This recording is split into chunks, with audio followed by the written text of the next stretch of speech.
Howdy, my totally tubular spooky gamers, and here we are with a ranking video that I've wanted to do a long time. Today we're going to finally be talking about Silent Hill. Now Silent Hill, at least to people who like horror, doesn't need any kind of introduction. It is one of the most legendary horror game franchises of all time. When people talk about the greatest horror games or horror series of all time, if you're not talking about Resident Evil, there's a really good chance you're talking about Silent Hill. Silent Hill, especially throughout the years, really has gained one of the biggest cult followings of any game series and is just legendary at this point. Well, some of the games are. Now Silent Hill, despite being so legendary and so many people talking about it, even nowadays, it's definitely a mixed bag when it comes to this series. Now, the original 4 games were all created by a very small team in Konami known as Team Silent. They were really just trying to do their own thing and create something just totally crazy. And the first 3 games have hit basically goated status at this point. People have just praised the hell out of them, even nowadays, for their graphics, their atmosphere, the gameplay, and the general narratives. The 4th game, not so much, but it's still really well liked. After that, though, that's when things kind of become a mixed bag. See, after Silent Hill 4, Team Silent would leave Konami. They'd all go do their own things and really left Konami in a situation where they didn't know who was going to develop the series, so they started commissioning out the series to different Western developers. And so with this in mind, I personally say that there's 2 eras of Silent Hill. There's that original Team Silent era, and then there's the later Silent Hill games. Today's video, we're going to be looking at the original 4 Silent Hill games, the Team Silent games, the fan favorites, the legendary games that have had people creaming their pants for 20 years now and shitting their pants because they're so scary. These original 4 games are all great. And yes, I'm obviously very aware that they are just incredibly beloved even nowadays. I had personally never played any of them actually until I started making this video about a year ago where I was going to sit down and play through the whole series, but I've always been very aware of what Silent Hill is. And so with that, we're going to rank/review the original 4 Team Silent games. We're going to be looking at everything. How do they hold up? Are they still scary? How's the gameplay? How's the story? How's the symbolism? All that good stuff. And I'm very aware that a lot of people are probably going to have different opinions, so let me know down below your favorite Silent Hill and why. And if you're looking for me to talk about the later Silent Hill games, that's coming later. But for now, let's just get right into it. Like, share, sub, all that good stuff. Out of the 4 original Silent Hill games, what do I think is the weakest? It's probably pretty obvious. So here is Silent Hill 4 The Room, which seems to be people's least favorite of the Team Silent games. Silent Hill 4 The Room has you play as Henry, pretty normal dude who lives in his apartment, nothing really different from me, and one day he just can't get out of his apartment. There's chains all over the door, he can't get out the windows, he's stuck in there. He's in there a few days, goes a little crazy, has some nightmares, and this big ass hole shows up in his bathroom, and he goes out of it. He ends up in some other dimension, world, town, I don't know, but he's just trying to figure out how the hell to get out of his apartment. The story's pretty interesting, the premise is decently interesting, the chains all over the door, it's pretty iconic, and I think by the end of it, it actually really does pay off. I wish the pacing of the story was a lot better, as the beginning is very slow, but again, the payoff is good at the end. Couldn't say the same about Henry though. I thought he was a pretty weak protagonist, one of the weakest in the series. There's just really not a lot going on. He's just this quiet, introverted dude who lives in an apartment with a potentially creepy backstory as he does kind of spy on his neighbor. The other characters are pretty solid, though most of them are decent to good, and I wanted to see what would happen. When it comes to playing Silent Hill 4, it is different from all the other Silent Hills as well. There's really 2 parts to the gameplay. There's your apartment, where it's in first person, and it's kind of more like an adventure game with horror elements and some of the game's best scares, and outside the apartment, which is what you would expect with a Silent Hill game. Mostly fixed camera angles, clunky combat, survival elements, and getting generally scared. And oftentimes, these 2 gameplay styles are actually interwoven for some really creative puzzles. The actual core gameplay I really don't have much issue with. It's pretty similar to what you've played if you've played the first couple Silent Hill games. The combat has improved, it is quite a bit better. You have more melee weapons and the game does force you into combat a lot more. It's not terrible, it just takes some time to get used to. The enemies in this game are some of the scariest enemies in the entire series. Like, these things are just downright terrifying in terms of their design. It's a shame that really they're not difficult to fight. Wasn't really ever challenged by the enemies, and the main enemies are the ghosts and you just run from them since you can't even kill them. They are kind of scary though. And when you aren't getting into combat, usually just exploring or solving puzzles, I think the areas in this game are pretty decently designed. Dungeons are spooky, scary, but I'm not really a fan that you have to repeat almost every single one later, but they're still alright. The puzzles are good, some of the best in the series. Whenever the room is brought in, I think it's a lot more interesting. It's in the apartment though where you access the item box. You can't hold unlimited items like the other games, you can only hold 10. You have to put everything else in this box, and you got to do a lot of back and forth with this, and I really don't like this. I think it messes with the pacing, and I just did not like going back and forth to access basic items. And while we're on the subject of issues, classic Silent Hill experience, I think the game's pacing really is just kind of terrible. It shoots itself in the foot, and it really is like a crawl when it comes to the pacing. It just takes way too long to get really interesting outside of that initial premises. You're just kind of meandering through these dungeons, going back and forth between the rooms, solving puzzles and the fairly easy combat encounters. And to be honest, the first half I was just kind of getting tired of it. I was like, when is something interesting going to happen? And then halfway through the game it gets a bit more interesting, and it stays interesting enough for the rest of the game. But that first half of the game, it just felt really slow. At least the presentation is pretty solid, the game looks pretty good, and the music is still as excellent as ever. Not as good as 1, 2, or 3, but it is good. I know that this game is a bit more divisive amongst Silent Hill fans, and it's really hard to talk about this game quickly because there's just so much going on with it. It's just too different from all the main Silent Hill games, like the absence of a flashlight, radio, or not having unlimited item space and having to go back and forth between the room, and the emphasis on combat that the other games didn't have. And while I think, yes, this is different from those first couple Silent Hill games, I think what's here is still good enough. It works. The game has a couple scares, and the general gameplay is more than capable enough, but I could easily see why somebody wouldn't like this game. It doesn't have very good first impressions. To be honest, the first time I played this game, I actually put it down and didn't play it for like a year because my initial impressions were just like, wow, this isn't what I thought it would be, and I didn't really like it all that much. After finishing it, it still really isn't what I thought it would be. I still don't really know what to make of this game, and so should you try this game? If you like the first couple Silent Hill games, or you like horror games in general, I think it's worth trying. I think it's one of those games that a lot of people are going to have a lot of different opinions about, and some people, I've seen it, they really like Henry, the music, the atmosphere, the vibe, and some people really dislike this game. They think it's too different from the other Silent Hill games, they don't like what's going on here, they think it's repetitive, and would rather play a different game in the series. This game certainly has its flaws. As I mentioned, the pacing, it's a bit of a slow burn, it's not as scary, you have a character that I don't really like, no puzzle difficulty, and the combat, while capable, doesn't really do anything for me. It's not bad, but it's not very good either. I think it's worth trying for anybody that likes horror games, and you might be very surprised with it, or you might be very disappointed. Either way, I think you're going to have a very interesting experience with this one. And so here is the original Silent Hill, developed by Team Silent, put out in 1999 for the PS1 by Konami. The original Silent Hill, all these years later, I think still is actually pretty scary, and the gameplay still does hold up. Sure, it looks a bit dated, but playing through the game, it still had me on the edge of my seat, and I still genuinely did have a very good time with it. The original Silent Hill follows Harry Mason as he searches for his missing adopted daughter in the fictional American town of Silent Hill, and he stumbles upon basically this cult, and I'll just leave it at that. I think the story and general premise are incredibly well done in this game. I like how you just play as just kind of an everyman. Like, this isn't some guy who's military trained or some superhero. No, he's just a regular dude looking for his daughter who stumbles upon this nightmare. I think this game has an incredible atmosphere that still holds up, and I think the intro is one of the strongest intros in any horror game. Okay, besides the game's engrossing atmosphere, I think one of the first things to bring up is the graphics with this game. Yes, the game is old, it has aged, it is dated, it is a PS1 game, but I think that these graphics really still let you get engrossed into the world. I think it generally is pretty immersive. The game has a ton of fog to hide its rendering, and I think this really does work to the game's betterment. I like how you can't really tell what everything is, because I think it just honestly makes it scarier. When you can't really see what something is, your imagination just kind of takes over, and I think that's some scary shit. I think the graininess and just kind of griminess that this game is able to invoke thanks to those PS1 graphics really adds to it. And if you weren't going to play this game because the game looks outdated and you think, oh, it looks old, it can't be scary, then you're lost. That's all I gotta say.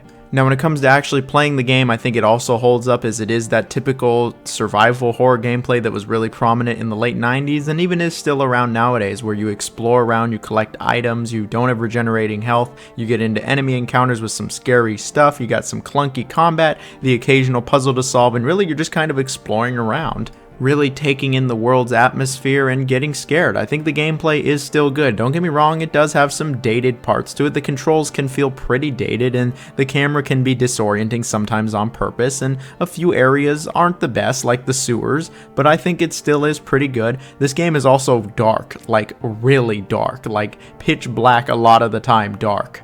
And I think the darkness along with this game's just straight up terrifying soundtrack that doesn't even sound like music, just like horrifying noises put together, it really creates a scary atmosphere. I would argue that this game might be the scariest in the whole series still. Like, none of the other games have gone so out of their way to try to scare the crap out of you. Maybe the third game, but I think this game might take the crown. By the end of it, I was really dreading going into any new room, getting into any combat encounter, and I really just was almost ready for the game to end. It had really gotten under my skin, and it's definitely a psychological horror game, and, you know, I still think about it even nowadays. I'm just like, damn, that was one scary-ass game. And I think it's just incredibly impressive how this game is still able to scare me, even in the 2020s, a PS1 game. Like, all I gotta do is give this game mad props. The original Silent Hill is a classic for a reason. It's my favorite horror game on the PS1. Sorry, Dino Crisis. And I think that if you like horror games, you really owe it to yourself to try the original Silent Hill. And if you think that the game isn't good because it's old and it's outdated, I think you should really reconsider that stance and just give the game a shot. I played it on my PS1 Classic, but I know it's on the PS3 as a PS1 Classic, and of course you could just always emulate it or pay a boatload of money like the rest of the games on this list. But it really is totally worth playing. And so here is Silent Hill 3 releasing on the PS2 in 2003. Now, Silent Hill 3 is quite possibly the scariest video game I've ever played, but it's also like one of my favorite games of all time at this point. This game really nails everything from Silent Hill 1 in just about every aspect. The game is about Heather Mason, a troubled young lady with a complicated past, and I'll leave it at that. And she's just trying to go home when all of a sudden the world all around her just kind of falls apart, and she needs to figure out what the hell is going on. And along the way, she meets some interesting folk. The story of this game is pretty good for the most part. I won't lie, some parts of it can seem a bit silly or stupid or even just really far-fetched. However, despite that, I think the game has a gripping narrative that kept me thoroughly intrigued, and I like the mysteries that this game provides. The characters are pretty solid also. Heather is arguably, in fact, I would just say she's the best protagonist in the series. She's my favorite protagonist in the series. I really liked her. The voice acting and direction in this game is a bit strange though, like it really just is odd, but I think it kind of added to the game. But one thing that this game absolutely slam dunks is the atmosphere and the vibes. This game just gets it. It creates a tense, evil, scary atmosphere that legit got under my skin way faster than the first game did. And all these years later, I still think about it. I'm just like, dang, this game is so foreboding, it's dark, and just, it's so scary. And the presentation, obviously it looks quite a bit better than Silent Hill 1, but I think that it really holds up still. The character models are great, the lighting. This game is super dark, but when it does have lighting, it's very well done, and you can't really complain about the presentation here. The music, the soundtrack is just really, really good in this game, but also there's plenty of tracks that literally just, again, get under your skin. The gameplay of Silent Hill 3 is basically the same as Silent Hill 1 and 2. You explore around these generally decent sized environments, just trying to figure out what to do next. You're collecting items, you're getting into combat encounters with these really scary looking monsters, and the combat in this game is really not messing around. You probably just want to avoid the enemies, to be honest, or you're solving the puzzles. Or in this game, you're really just trying to figure out which doors you can actually open. You can't open like 95% of the doors in this game, which is humorous at first, but eventually it really does add to the atmosphere that you really just are kind of screwed over and that none of these doors actually open. But when it comes to the actual not door related puzzles, I think it is pretty good here as well. Some of the best puzzles in the series, and I figured out most of them actually by myself, so I liked them. I thought it was good. Now, you thought the original Silent Hill was dark. Oh, Silent Hill 3 says hold my beer, because this game really is one of the darkest games I've ever played. Like, it is very frequent where the only light source you have in the game is Heather's flashlight. There's a few parts where there's some light, but most of the game there is very little light. And I personally, again, I think it adds to the vibes. I think it adds to the atmosphere. I'm able to get engrossed a lot easier when it's really dark, and it's able to really just kind of scare me. I think this game has a number of points to it, like a certain scene with a mannequin that just absolutely still scare the crap out of me. And like the first game, it really does get under your skin, and by the end of it, I was just kind of ready for it to end. I was like, well, I've had about enough of this game, just getting really under my skin and just kind of settling in on me, and I was just like, oh, I want to just get rid of the game. I want to be done with it, but I really also wanted to see what happened, and I think that the story totally pays off, and I think that the atmosphere pays off, and I think that the game is actually still very good. Now, while I think the game is, of course, a great horror game, it's not perfect. No horror game really is. I don't think the mall is a very good dungeon in this game, and it's the first dungeon, which is unfortunate, so I could see someone not having the best first impressions. The game is not as long as some of the other Silent Hill games, but I think the pacing actually makes up for it, and I think it stays incredibly interesting and scary and tense throughout, which I don't think, say, Silent Hill 4 was able to achieve, which is longer. But all in all, I think the game is totally worth playing, especially if you like horror games. If you like horror games, this is really a must-play. Gameplay's still good, presentation is good, soundtrack is great. I think the game really has aged remarkably, and I think that it doesn't really matter how old the game gets at this point. I think it's still going to age incredibly well, and I think that atmosphere, it really just is legendary, and it, again, doesn't matter how old the game is. The game will still be able to pull off these tense vibes and nightmare-inducing atmosphere that you're still going to think about when you're going to sleep at 3 a.m. One of my favorite games probably of all time, totally recommend it. Alright, it might have seemed like a foregone conclusion, but I think the best of the Silent Hill games is, yes, Silent Hill 2, released initially in 2001. I think Silent Hill 2 is one of the best horror games of all time, and it's, again, one of my favorite games of all time. Yeah, Silent Hill 2 really is the fan favorite, and what is there even to say about it at this point in time on the internet? So many people have just kind of gushed about it. They made hours-long retrospectives about it, and here I am trying to talk about the game in a couple minutes. It's Silent Hill 2. It's one of the most legendary horror games, really just legendary games at this point that people online love to cream their pants for, and with good reason, because the game is actually hella good. The basic premise isn't all that complicated. You play as James Sunderland, and he receives a letter saying to go to Silent Hill from his allegedly dead wife who passed away a couple years ago, and he goes because why not? Now, the story and characters and premise of Silent Hill go so much deeper than that. Like, this is really scraping the surface. Like, it goes really deep, and James is a really complex character. The other characters are complex too, and really, I'm just going to stop there because you could go on forever when you talk about this game's story, the symbolism, the emotions. Like, it is really deep. It is to the point that it's so deep you won't even see it in other games. Like, there are very few games that have this level of complexity and depth to them. And it really just creates this whole mood, this vibe that the other Silent Hill games don't have. Like, it's not the scariest Silent Hill. I'll be the first to admit it. I think Silent Hill 1 and 3 are scarier than 2. Now, 2 is still scary. Don't get me wrong. 2 is a scary game. I'd say it's a hell of a lot scarier than, say, 4 or any of those later Silent Hill games. But 1 and 3 are the scarier games. But this game, thanks to its complexity, its mood, its characters, the vibe, all that stuff, it allows me to say that I think it is the best atmosphere of all of the games.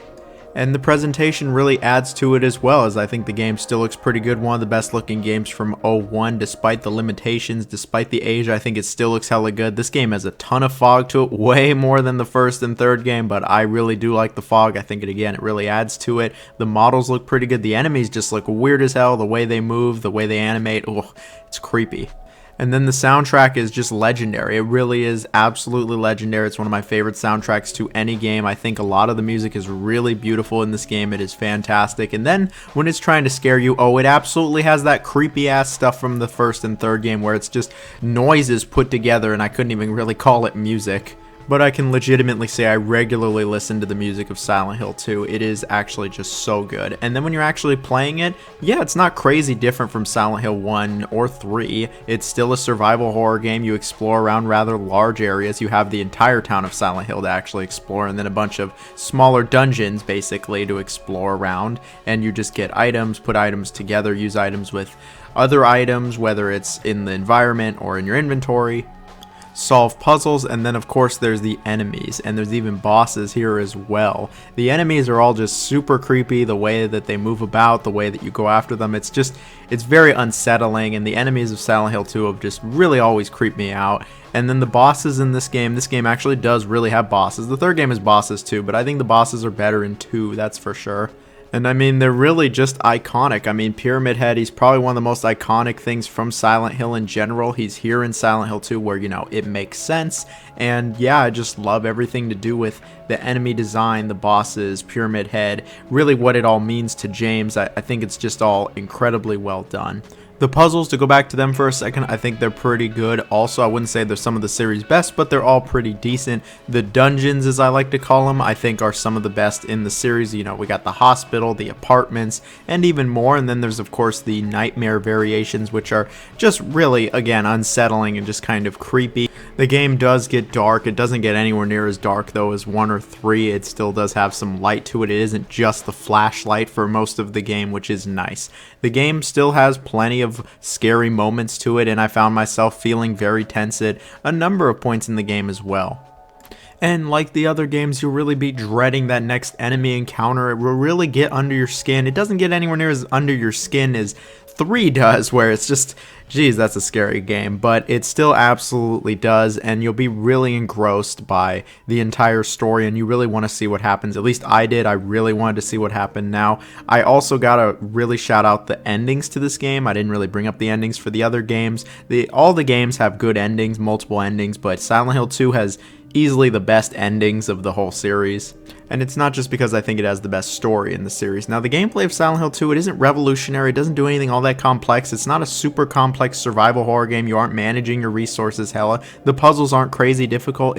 Again, it doesn't do anything all that complex, but I think that the atmosphere, the vibes, the music, the story, the characters, the symbolism, all of that really just comes together to make a fantastic experience that I think anybody who likes horror or adventure games or a great story should absolutely try. Silent Hill 2 is one of my favorite games of all time. I think it's one of the best horror games of all time. While I don't think it's the scariest in the series, I think it still is a fantastic game, and it really is a beautiful game. Like the aesthetics, the vibes, I'm saying the same thing here over and over because Silent Hill 2 really just is that good. I know a lot of people just love this game to death, and I also pretty much do as well. I'm in the camp of don't remake this game. I know that there's rumors circulating that the game is getting remade, but I think this game is just kind of amazing the way it is, and I don't think a remake would really add anything to it. I think that if you're going to play Silent Hill 2, don't even think twice about it. Just go play the game. It is a fantastic game that is totally worth playing. It's the very rare horror game that is not only scary, but thought-provoking, emotional, saddening.